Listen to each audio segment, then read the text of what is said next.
Hey folks, welcome back to another video. Today we're looking at question 1249, minimum remove to make valid parentheses.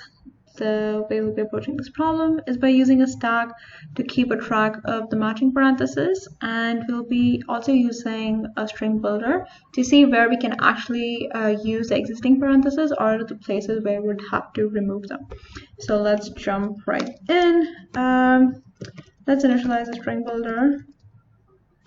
And that would have to be initialized with the string s so that it has the same characters so that we can play around with it. And then we have a stack that keeps a track of integers, and we will see in a second how this is being used. And then let's just get the length of the string.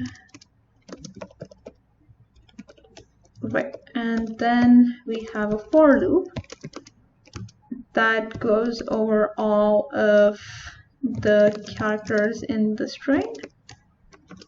And when you're looking at the characters, you check, hey, if the character, let's just initialize that so that it's not messy in the code, character C is equal to s dot character at I. Okay. And then you check, hey, if C is equal to an open brace, like an open parenthesis, you just have to add that to the pop, like to the stack. So stack dot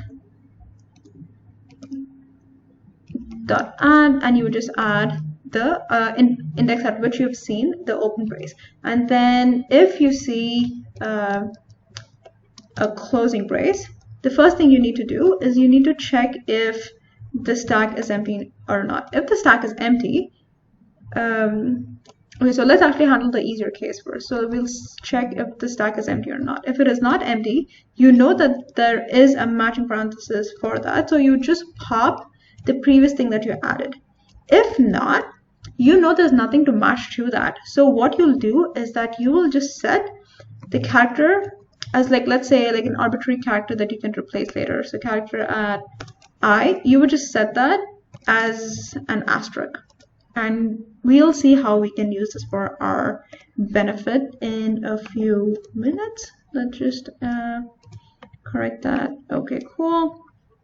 So what have we done in this for loop? The thing that we've done in this for loop is that we're looking at all of the characters, we're checking, hey, if they are matching parentheses, make sure that they stay as is. However, at some point we will come across closing braces that don't really match. And then if there's a no match for that, just replace that particular character with a star. So we've taken care of this case. Now what we need to do is we need to take care of cases where there is an open parenthesis and there's not a match for that. So how will we do that? If you remember, we have been keeping a track of all of the open braces in the stack.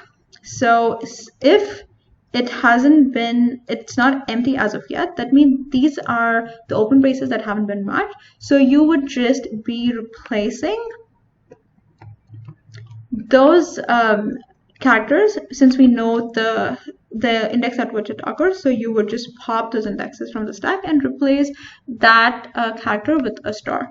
And now we have a string builder where all of the matching parentheses are in place. However, the parentheses that do not match, they have been replaced by a star. So all we need to do is we need to remove those stars and return that as a string. So that's the last step that we will be doing. So you have return sb.toString, but obviously before you do that, you need to replace all of the asterisks.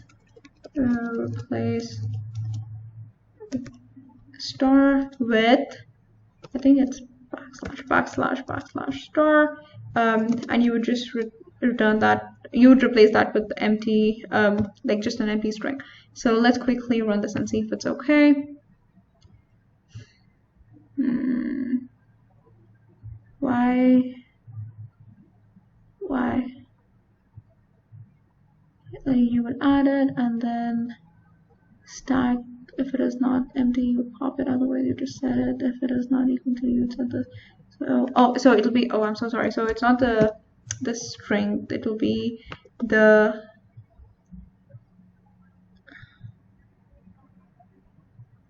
you would replace all of them with